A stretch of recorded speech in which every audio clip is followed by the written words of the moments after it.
Good morning, ladies and gentlemen. Today we're reading The Giver again, chapters 7 and 8.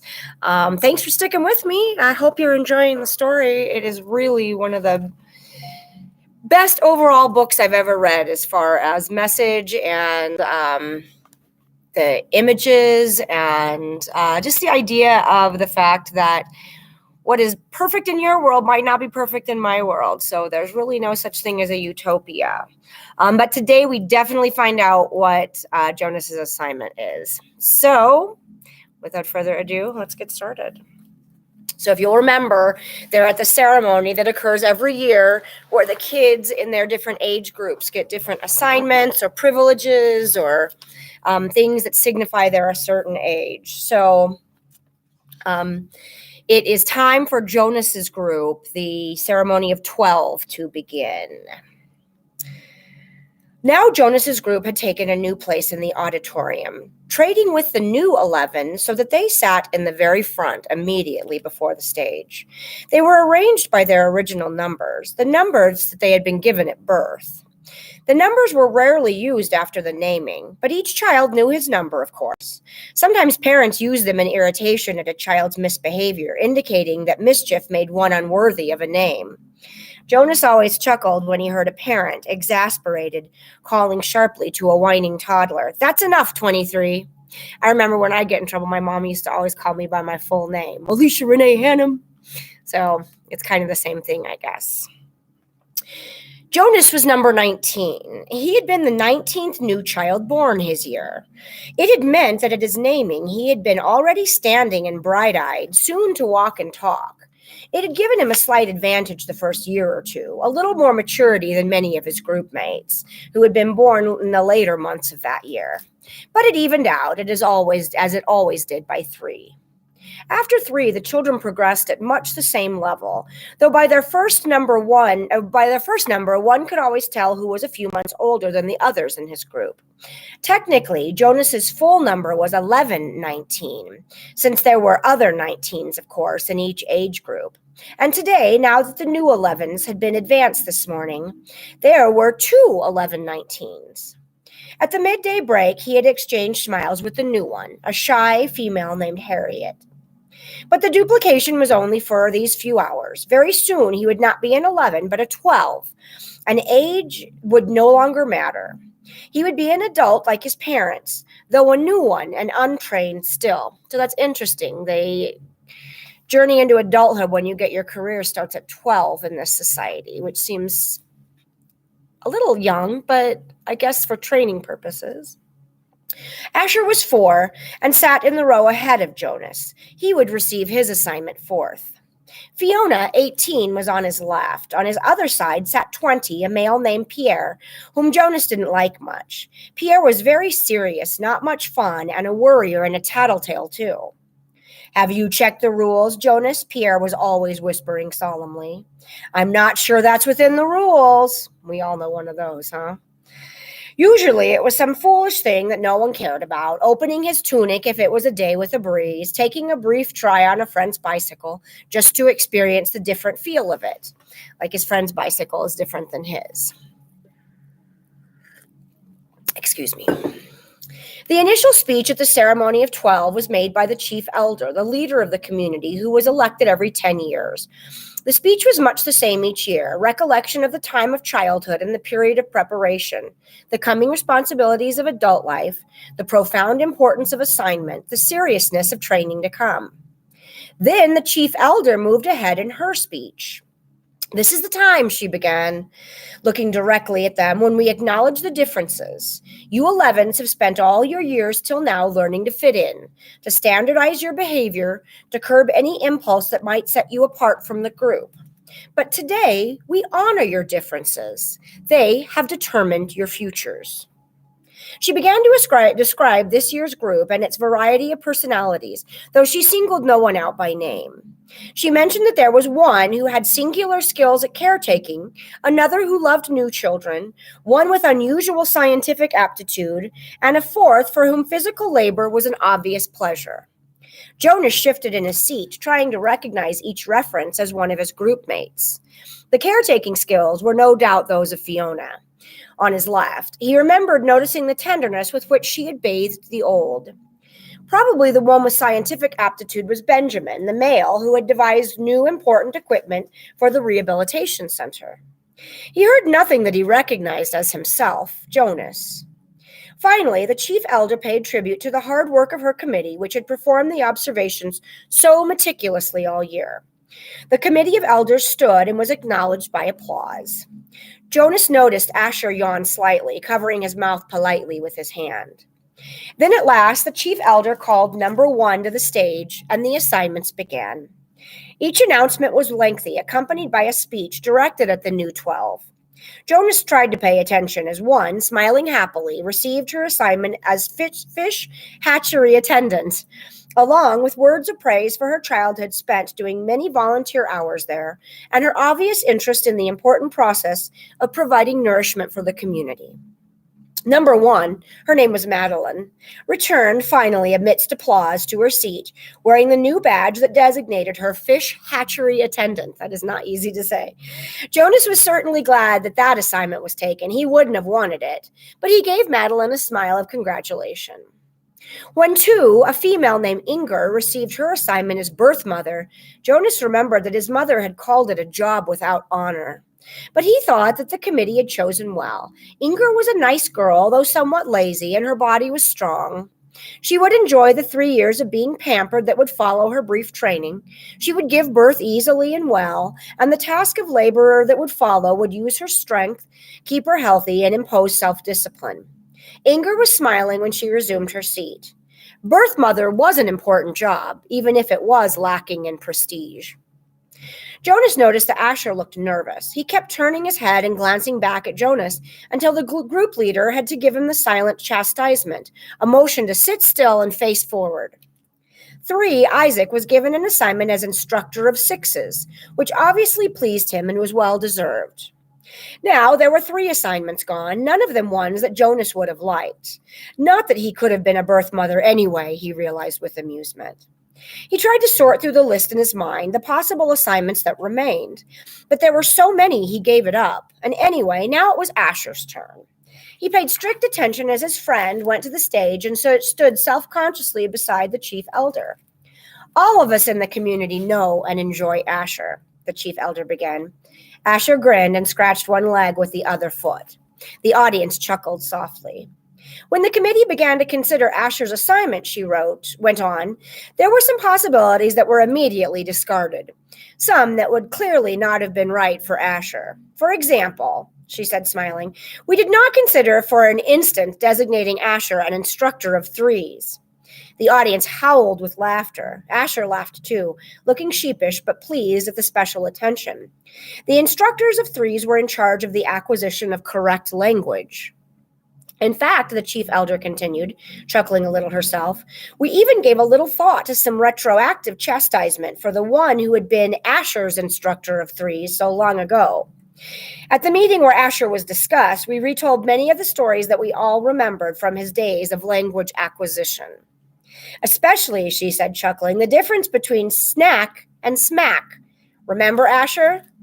Asher nodded ruefully, and the audience laughed aloud. Jonas did too. He remembered, though, he had been only a 3 at the time himself. The punishment used for small children was a regulated system of smacks with the discipline wand, a thin, flexible weapon that stung painfully when it was wielded.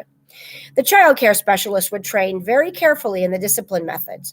A quick smack across the hands for a bit of a minor misbehavior, 3 sharper smacks on the bare legs for a second offense. Poor Asher, who had always talked too fast and mixed up words even as a toddler. As a 3, eager for his juice and crackers at snack time, he one day said smack instead of snack as he stood waiting in line for the morning treat. Jonas remembered it clearly. He could see little Asher wiggling with impatience in the line. He remembered the cheerful voice calling out, I want my smack.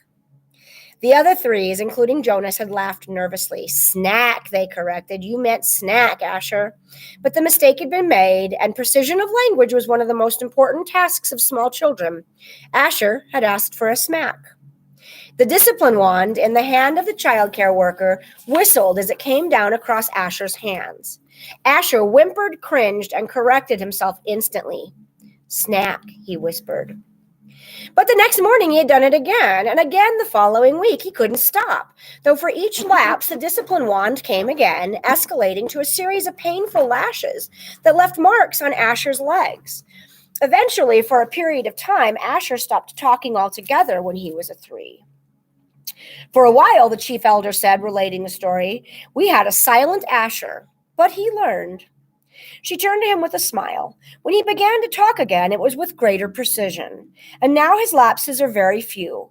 His corrections and apologies are very prompt, and his good humor is unfailing. The audience murmured in agreement. Asher's cheerful disposition was well known throughout the community. Asher, she lifted her voice to make the official announcement, we give you the assignment of Assistant Director of Recreation. She clipped on his new badge as he stood beside her, beaming. Then he turned and left the stage as the audience cheered. When he had taken his seat again, the chief elder looked down at him and said the words that she had said now 4 times and would say to each new 12. Somehow she gave it special meaning for each of them. Asher, she said, thank you for your childhood. It's kind of weird. Like they gave him their childhood. I know. It seems a little creepy.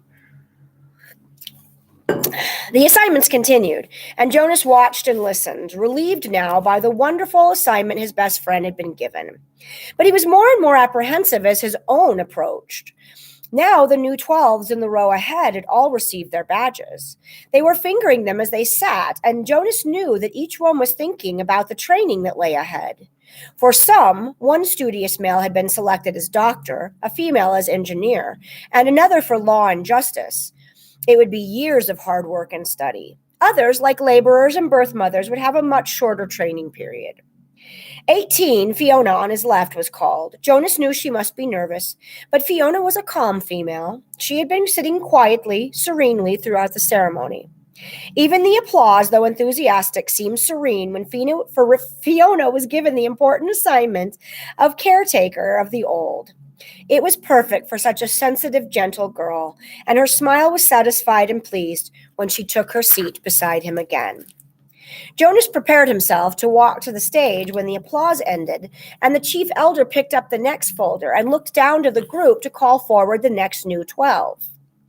He was calm now that his turn had come. He took a deep breath and smoothed his hair with his hand. 20, he heard her voice say clearly. Pierre.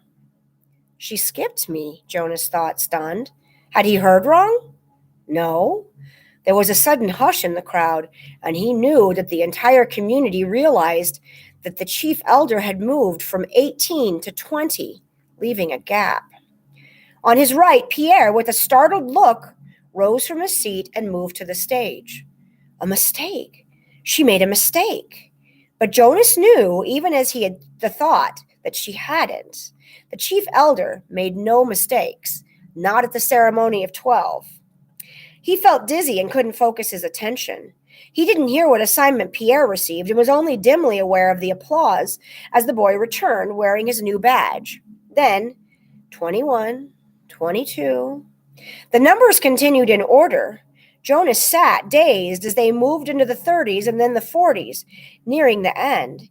Each time, at each announcement, his heart jumped for a moment, and he thought wild thoughts. Perhaps now she would call his name. Could he have forgotten his own number? No, he had always been 19. He was sitting in the seat marked 19. But she had skipped him.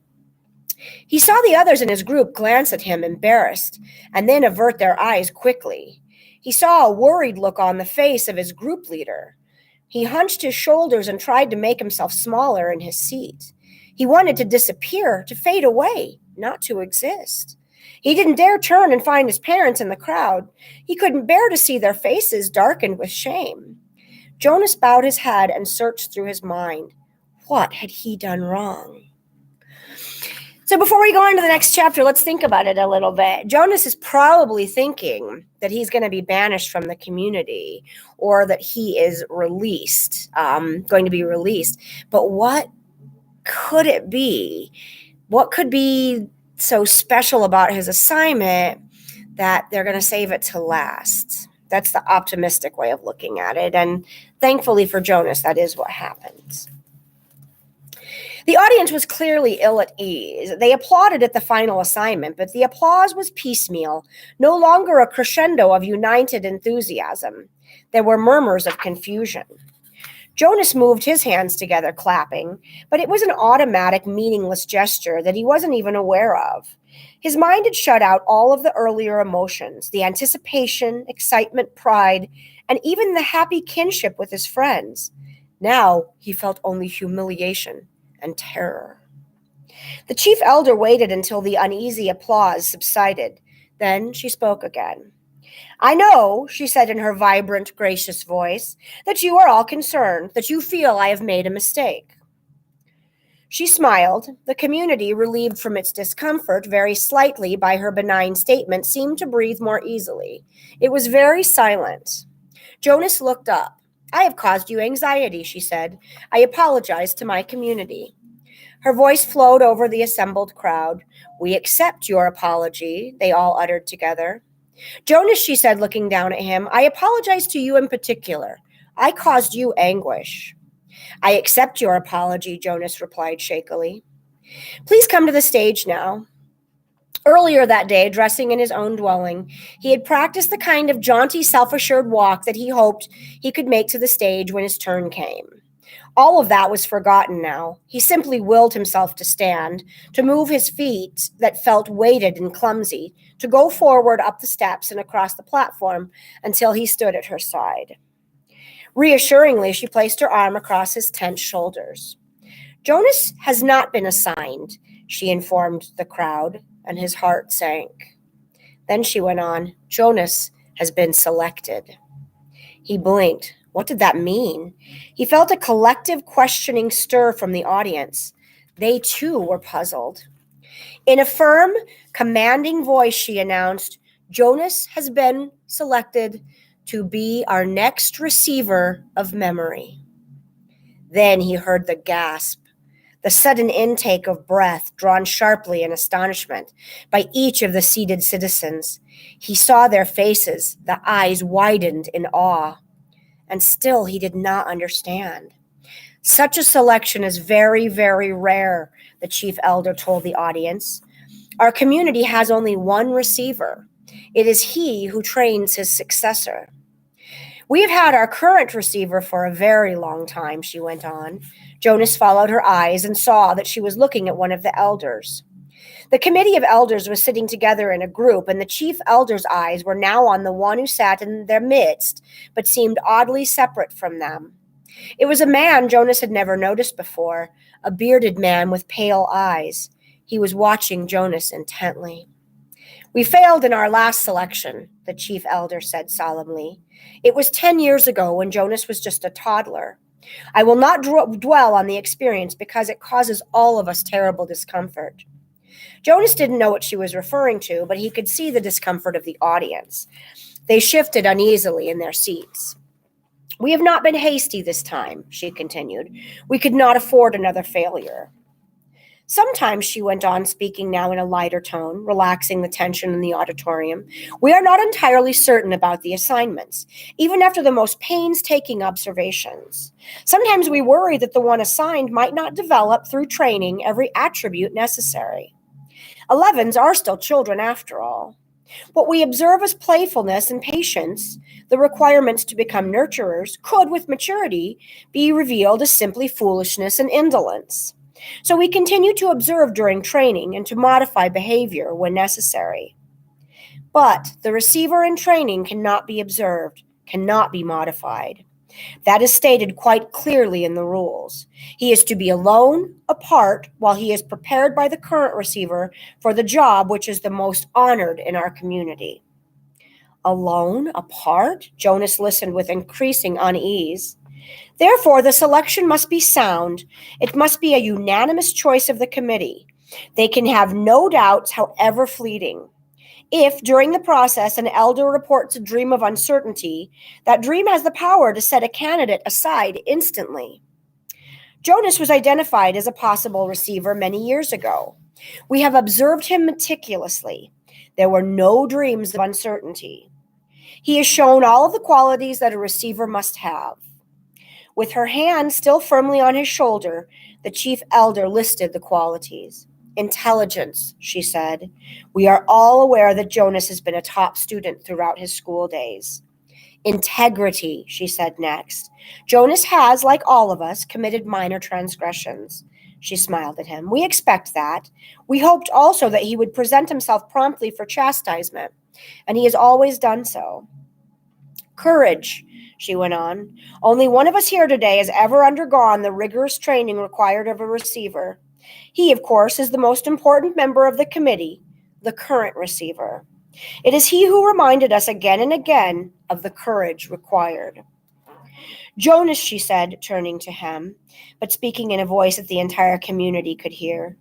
The training required of you involves pain, physical pain. He felt fear flutter within him. You have never experienced that. Yes, you have scraped your knee in falls from your bicycle. Yes, you crushed your finger in the door last year. Jonas nodded, agreeing, as he recalled the incident and its accompanying misery. But you will be faced now, she explained gently, with pain of a magnitude that none of us here can comprehend because it is beyond our experience. The receiver himself was not able to describe it, only to remind us that you would be faced with it, that you would need immense courage.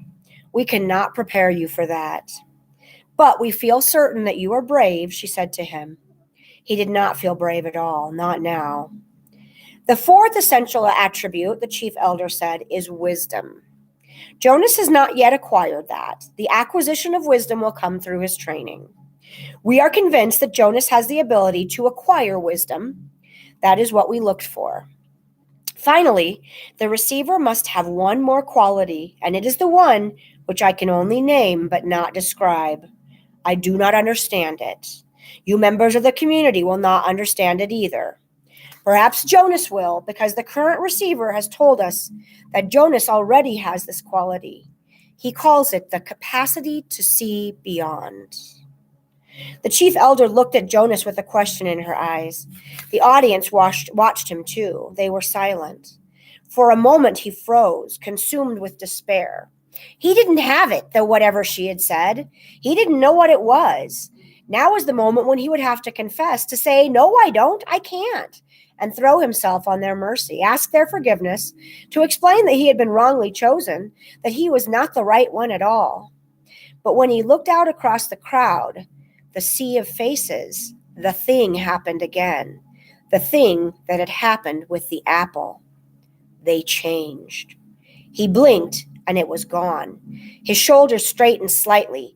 Briefly, he felt a tiny sliver of sureness for the first time. She was still watching him. They all were.